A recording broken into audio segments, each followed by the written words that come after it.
Hello guys, কেমন আছো তোমরা সবাই? নতুন একটা ভিডিওতে তোমাদের সবাইকে স্বাগত। আমিও ভগবানের কৃপায় খুব ভালো আছি। তোমরা কেমন আছো অবশ্যই কমেন্টে জানিও। আর এই যে দেখো, ভগবানকে আমি আজকে অনেক কিছুতে স্নান করবো। প্রথমে ঘি নিয়ে নিয়েছি, ঘি দিয়ে প্রথমে একটু ডলে নিচ্ছি গাটা, তারপরে বাকি প্রসেস যেগুলো সেগুলো সব করবো। তাহলে ঘি দিয়ে আগে ডলে নিই গাটা। এই টক দইটা কিন্তু আমার বাড়ির তৈরি, এটা কিন্তু কেনা না একদমই। দেখো বাড়ির তৈরি বলে কেমন, দেখো ঠিকঠাক অতটা মানে শক্ত পাড়া ঠিকঠাক নেই। এটা দেখো কেমন জল পাড়া, থলথলে পাড়া জিনিসটা নয় যাকে বলে জল পাড়া। এটা আমি গোপুর গায়ে মাখিয়ে দিচ্ছি। বাড়ির তৈরি তো জলটা যেন বেশি, কারণ কেনা দুধ যেহেতু জলটা একটু বেশি। গোপুর গায়ে এটা আমি এবার মাখিয়ে দিচ্ছি। টক দই মাখানো খুবই ভালো। চোখে পড়ে যাচ্ছে, গোপুর চোখে লেগে যাচ্ছে, সেটা একটু মুছিয়ে নিলাম। খুব ভালোভাবেই গাটাকে আমি পরিষ্কার করে নিচ্ছি ওর।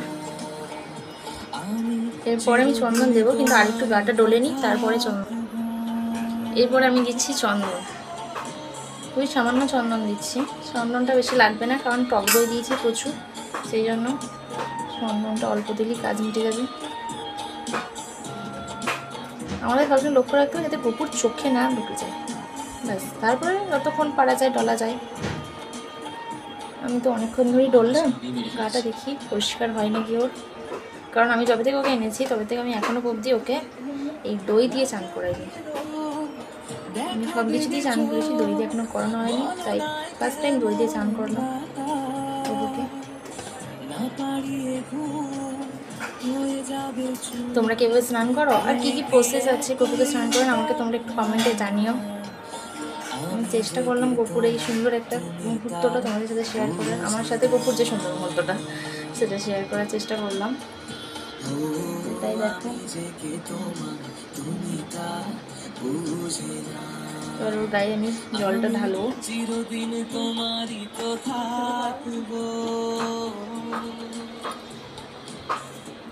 জলটা ঢেলে দিচ্ছি আমি ওর গায়ে।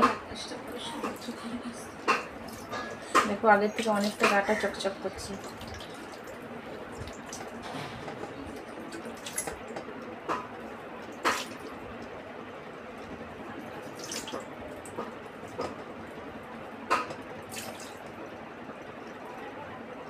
দেখো আগের থেকে অনেক গাটা চকচক করছে।